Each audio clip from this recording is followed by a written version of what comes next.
समझनी भी बड़ी आवश्यक है। आज अनंत संभावनाओं, सपनों और ऊर्जा से भरे हुए स्टूडेंट्स जब उत्साह के साथ प्रोफेशनल दुनिया में कदम रख रहे हैं, तब दुनिया वह नहीं है जो कल थी। आज एवरेज सामान्य तौर पर दुनिया में प्रतिदिन 9500 के आसपास रिसर्च पेपर तथा स्टडीज पब्लिश हो रही है, जो साइंस और टेक्नोलॉजी सेक्टर को किसी न किसी रूप में प्रभावित कर रही है। 4 दशक पहले जब मैं IIT BHU का विद्यार्थी था, तब उस वक्त का अनुमान था कि प्रतिदिन पूरी दुनिया में लगभग 211 रिसर्च पेपर और स्टडीज पब्लिश होते थे। आप सोचिए 4 दशक में कितना व्यापक और बड़ा परिवर्तन आया है। आज कंप्यूटर टेक्नोलॉजी, बायोटेक और इंजीनियरिंग को मिलाकर दुनिया भर में लगभग 9900 patent application per day file हो रही हैं। रिसर्चर्स का अनुमान है कि 80 के दशक में प्रतिदिन लगभग 500-600 एप्लीकेशन फाइल होती थी।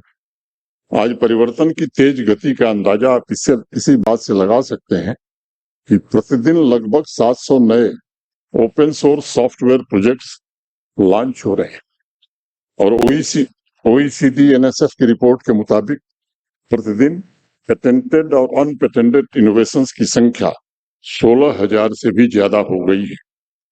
इनमें से 300 से 500 इनोवेशन को हर वर्ष हम कॉमर्शियलाइज होते हुए देख रहे हैं। आप सबने सुना होगा कॉर्नेल यूनिवर्सिटी और साइमंस फाउंडेशन ने मिल करके एक्जिम नाम से एक online open access research paper का प्लेटफॉर्म प्रारंभ किया है। उस प्लेटफॉर्म पर साइंस और टेक्नोलॉजी से जुड़े 1800 आर्टिकल्स प्रतिदिन पब्लिश हो रहे हैं। इससे ये बात स्पष्ट हो जाती है कि साइंस और टेक्नोलॉजी सेक्टर में दुनिया में बहुत तेजी से बदल हो रही है और ये कहना आज ज्यादा उचित होगा कि परिवर्तन की गति एक्सपोनेंशियल है और यह इंडस्ट्री, सोशल लाइफ, इकोनॉमी को नया रूप भी प्रदान कर रही है। भारत भी आज रिसर्च के क्षेत्र में एक नई क्रांति का अनुभव कर रहा है, जैसा डॉक्टर रेड्डी अभी मेरे पहले बता रहे थे। भारत के सम्माननीय प्रधानमंत्री श्रीमान नरेंद्र मोदी जी के नेतृत्व में 1 लाख करोड़ रुपए का research, development and innovation scheme उसके साथ शुरू की गई। आपको जानकर जरूर ये हैरानी होगी कि 2010-11 में मात्र 60,000 करोड़ रुपए रिसर्च एंड डेवलपमेंट पर हम खर्च कर पा रहे थे और आज लगभग 1,30,000 करोड़ रुपया प्रतिवर्ष रिसर्च और डेवलपमेंट पर भारत खर्च कर रहा है। यह दुगने से भी ज्यादा की ग्रोथ है। हाँ, ये आवश्यकता जरूर आज महसूस की जा रही है। मुझे लगता है कि मैं निवेदन भी करूंगा कि रिसर्च और डेवलपमेंट में ज्यादा से ज्यादा इन्वेस्टमेंट और प्राइवेट सेक्टर भी करे, ये बड़ा आवश्यक है। परिवर्तन की गति के संबंध में एक और बात मैं कहना चाहता हूँ।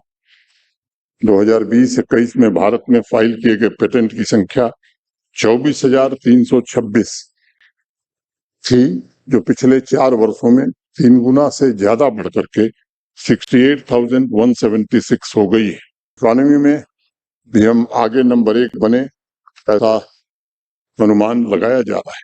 मैन्युफैक्चरिंग ग्रोथ 7.7%, कंस्ट्रक्शन की ग्रोथ 7.6%, यानी दोनों सेक्टर ऐतिहासिक रूप से आगे बढ़ रहे हैं। 2027 तक भारत $5 ट्रिलियन इकोनॉमी की अर्थव्यवस्था होगा और 2030 में अमेरिका, चीन के बाद दुनिया की तीसरी सबसे बड़ी अर्थव्यवस्था हम बनने वाले।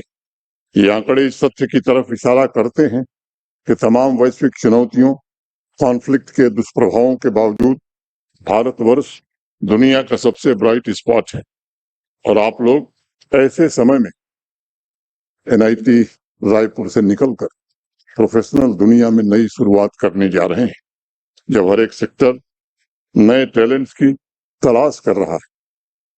इसलिए मैं मानता हूं कि अपने टैलेंट NIT रायपुर में अर्जित किए गए अपने नॉलेज और डिग्री के साथ विकसित हो रहे सभी 1,381 1381 स्टूडेंट्स पूरे देश के लिए एक महत्वपूर्ण बदलाव ला सकने में समर्थ हैं और विकसित भारत की यात्रा में आप सबसे ज्यादा महत्वपूर्ण योगदान भी दे सकते हैं।